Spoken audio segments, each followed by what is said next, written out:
Imagine waking up each morning with a sense of clarity and purpose, free from the weight of unnecessary burdens. What if the secret to a peaceful and fulfilling life isn't about adding more, but quietly letting go? Marcus Aurelius once said, "Our life is what our thoughts make it." Yet how often do we clutter our minds and lives with things that do not serve us? Today, we're diving into 11 things you should quietly eliminate to transform your life. Stick with me, because by the end, you'll have the tools to reclaim your peace and cultivate resilience. Let's take that first step together. 1. Seeking validation from others. Have you ever caught yourself refreshing your social media feed, waiting for likes on a post? It's a fleeting high, one that Stoicism warns us against. When we depend on external validation, we're giving away our power, our sense of worth, tethered to the unpredictable opinions of others. Seeking validation from others isn't just exhausting, it's disempowering. Think about this. Every time you let someone else's opinion dictate your self-worth, you're essentially handing them the keys to your emotional state. And let's be honest, those opinions can be as fleeting and unpredictable as the wind. Have you ever changed your outfit because someone frowned? Or hesitated to share an idea because you worried about judgment? These small moments add up, creating a life that's lived for others, not for yourself. The Stoics remind us to turn inward for approval. Marcus Aurelius said, "It doesn't matter what others think of you, it matters what you think of yourself." Imagine how liberating it would feel to wake up each day and know that your worth isn't tied to likes, comments, or applause. Instead of chasing validation, focus on living in alignment with your values. For example, if kindness is one of your principles, let the quiet satisfaction of helping someone be enough. If integrity matters to you, find pride in standing by your beliefs, even when no one is watching. Here's a practical step. Start a daily journal where you write one thing you're proud of that aligns with your values.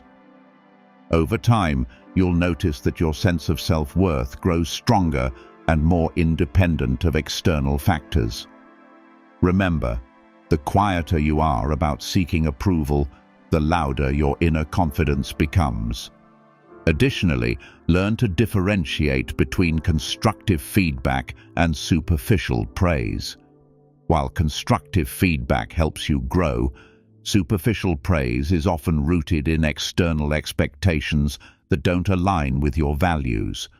For instance, a compliment on your dedication to a project can guide your growth, but seeking likes for a selfie only feeds temporary ego boosts.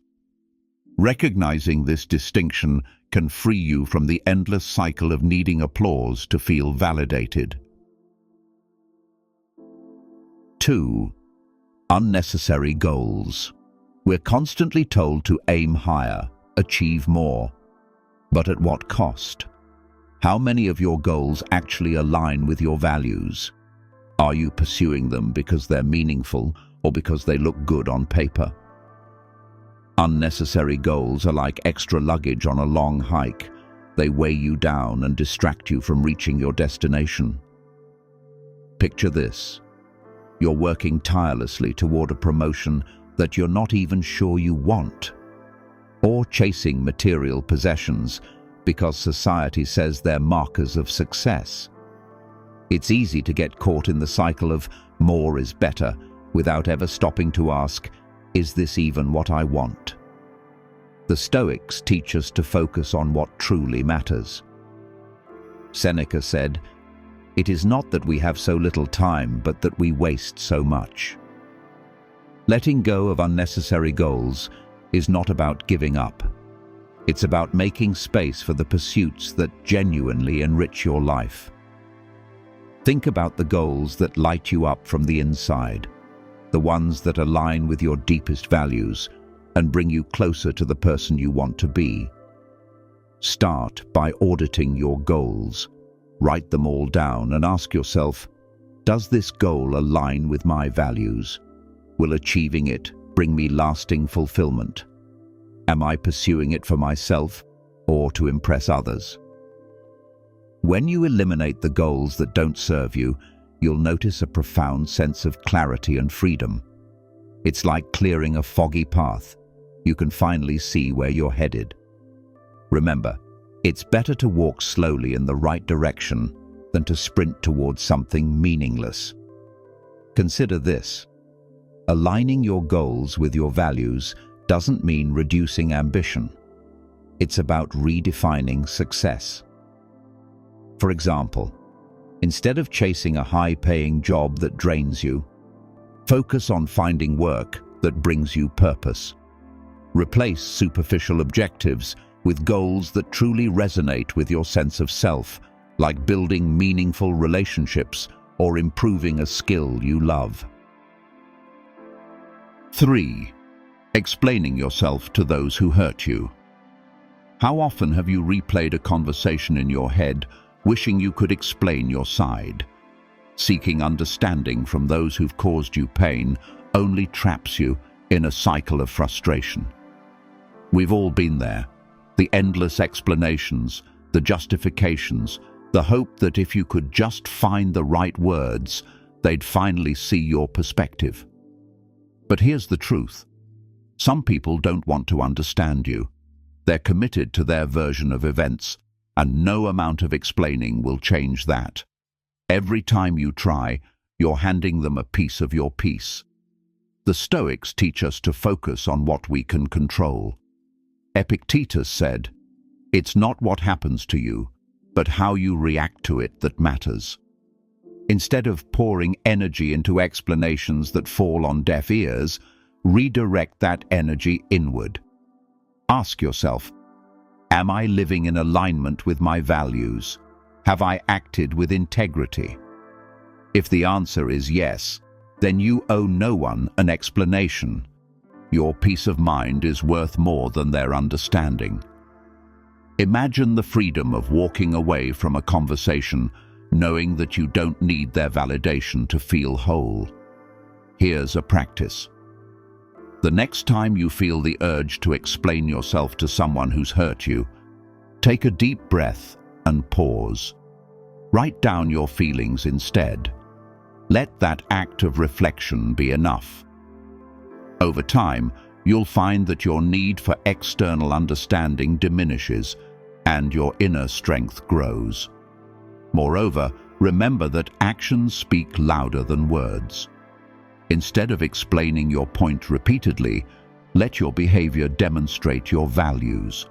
For instance, if someone questions your integrity, don't engage in debates. Live with honesty and let your actions prove them wrong. This approach not only protects your peace, but also strengthens your character. 4. Oversharing. After a breakup. When relationships end, the temptation to vent can feel overwhelming.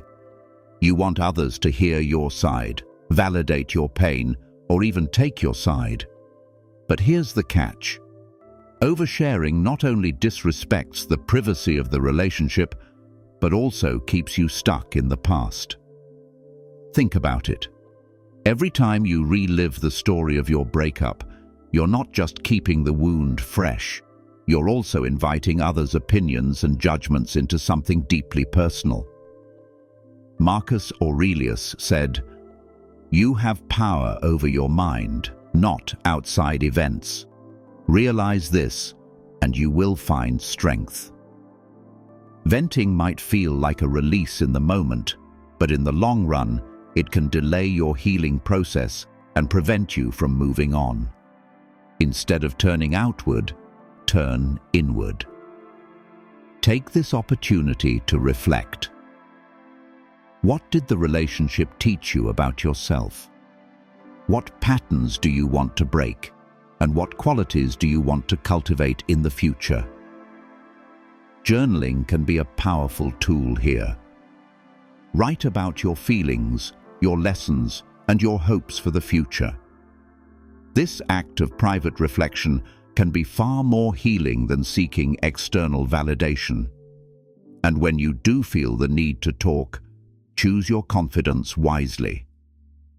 Share with those who have your best interests at heart and will listen without judgment or gossip. By being selective, you maintain the dignity of what you shared with your former partner and protect your own peace of mind. Remember, oversharing is often a way to fill the void left by the relationship, but filling that void with self-reflection, growth, and meaningful connections will serve you far better. Your journey forward is yours alone. Walk it with grace.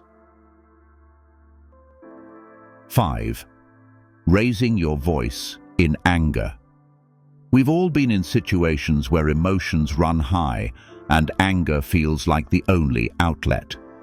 But think back to the last time you raised your voice in frustration. Did it solve the problem, or did it escalate tensions and leave you feeling worse afterward? The Stoics were clear on this. Anger is not a strength, it's a weakness. Seneca called it temporary madness because it clouds our judgment and often leads to actions we later regret. Imagine a boiling pot of water. The more heat you add, the more chaotic the water becomes. Anger works the same way. It boils over and makes everything around it more turbulent. Instead of letting anger control you, choose to control your response. Marcus Aurelius advised, "You always have the option of having no opinion." In other words, you can choose not to react emotionally to a situation. Take a step back, breathe deeply, and let the initial surge of anger subside. This doesn't mean suppressing your emotions, but rather acknowledging them without letting them dictate your actions. Consider practicing mindfulness techniques to manage anger in the moment. For example, when you feel your frustration building, count to 10 before responding. Visualize the situation from a third-party perspective and ask yourself, what response would align with my values?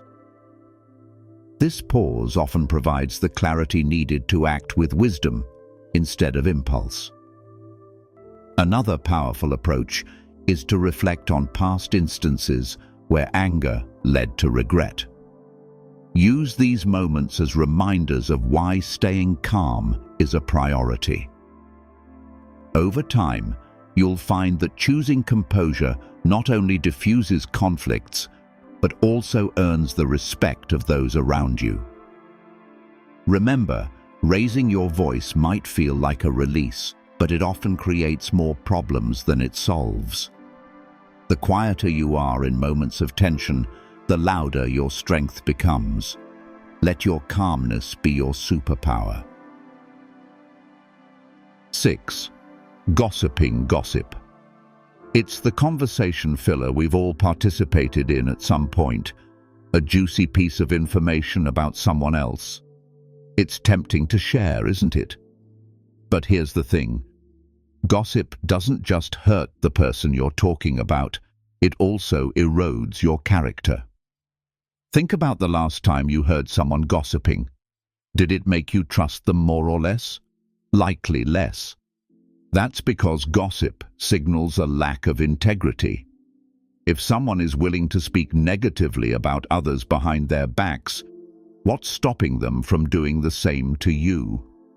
The Stoics valued self-discipline, especially in speech.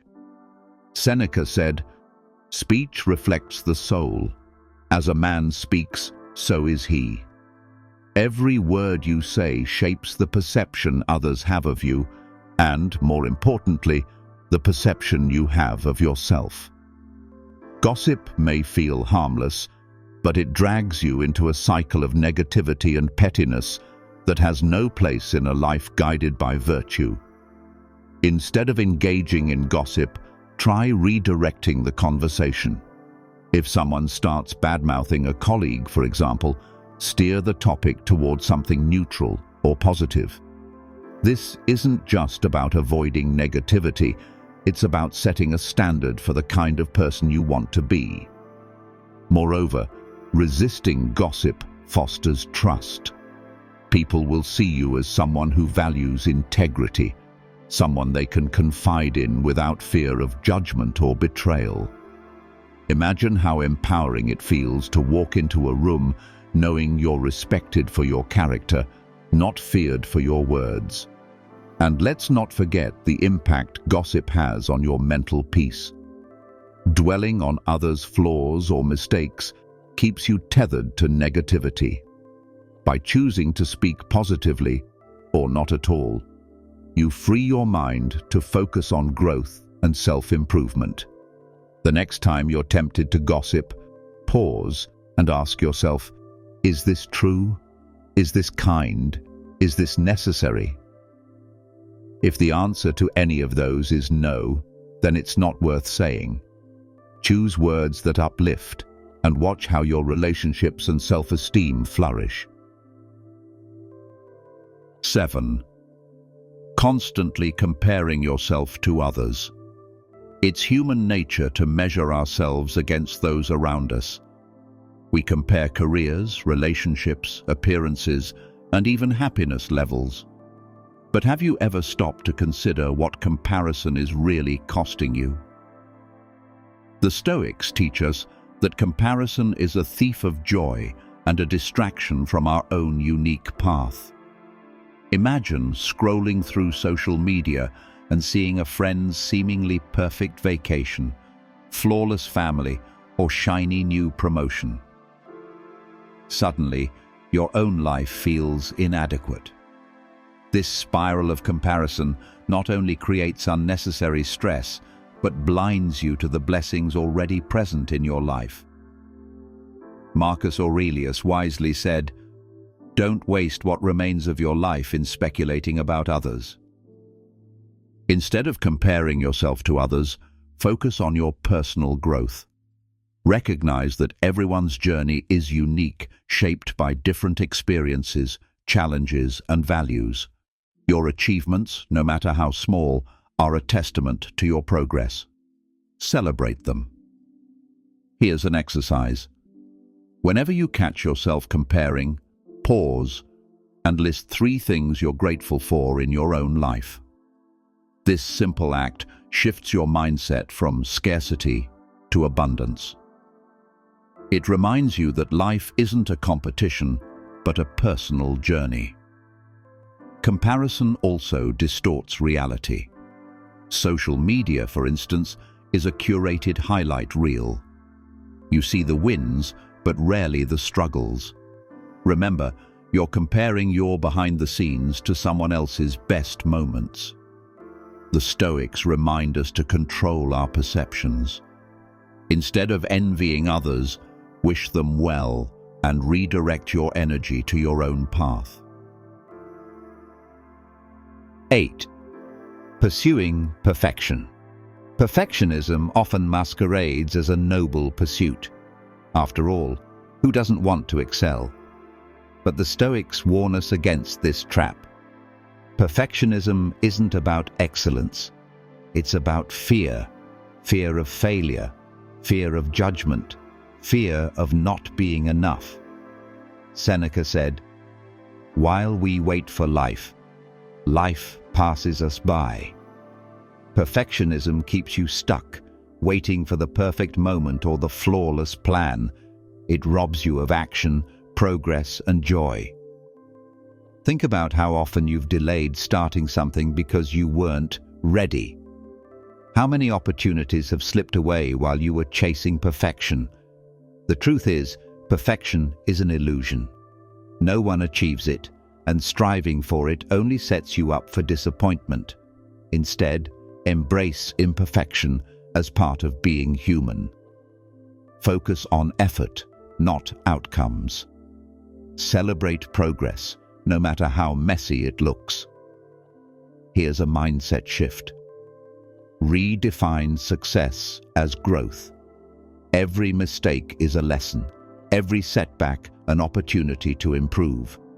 Marcus Aurelius wrote, "Do not be ashamed of mistakes, they are learning experiences." By letting go of perfectionism, you open yourself to growth, resilience, and fulfillment. 9. Mindless social media use. Social media is a double-edged sword. It connects us, entertains us, and even inspires us. But when used mindlessly, it becomes a time thief and a source of dissatisfaction. How often have you picked up your phone for a quick check, only to lose an hour? The Stoics valued intentional living. Seneca warned, "It is not that we have a short time to live, but that we waste a lot of it." Mindless scrolling scatters your focus and robs you of precious moments. Worse, it exposes you to endless comparisons and negativity. To reclaim your time, set boundaries. Schedule specific times for social media use and stick to them. Unfollow accounts that drain your energy or make you feel inadequate. Instead, curate a feed that inspires and uplifts you. Use social media as a tool, not a crutch. Whenever you feel the urge to scroll, ask yourself, what could I be doing instead? Redirect that time to something meaningful. Reading, exercising, connecting with loved ones, or simply being present. The quieter your digital life, the richer your real one becomes. 10. Unrealistic expectations. Life rarely unfolds as planned. Yet we cling to expectations of people, situations, and even ourselves. When reality doesn't meet these expectations, disappointment sets in. The Stoics teach us to let go of rigid expectations and embrace life as it is. Epictetus said, "Freedom is the only worthy goal in life. It is won by disregarding things that lie beyond our control." Expectations are often beyond our control. People act according to their nature, not our hopes. Circumstances unfold unpredictably. Instead of clinging to expectations, adopt a mindset of curiosity and acceptance. Approach each situation with an open mind. Ask, what can I learn from this? Let go of should and focus on what is. This shift not only reduces frustration, but opens you to new possibilities. 11. Fear of change. Change is inevitable, yet we resist it. We fear the unknown, cling to the familiar, and avoid discomfort. But the Stoics remind us that change is not only natural, but necessary for growth. Marcus Aurelius wrote, "Observe constantly that all things take place by change." Think about it. Every meaningful experience in your life came from change. A new job, a new relationship, a new perspective, all required stepping into the unknown. Instead of fearing change, embrace it as a teacher. Reflect on past changes that brought growth and wisdom. Trust that even in uncertainty, there is opportunity. The more you lean into change, the more resilient you become. Eliminating these 11 things from your life isn't about perfection, it's about progress. Each small step you take brings you closer to a life of clarity, peace, and purpose. Remember, as Marcus Aurelius said, "You have power over your mind, not outside events." Realize this, and you will find strength. Which of these resonated with you the most? Let me know in the comments below. And if you're ready to take control of your life, give this video a thumbs up and subscribe for more Stoic wisdom. Your journey to a lighter, more intentional life starts today. See you in the next video.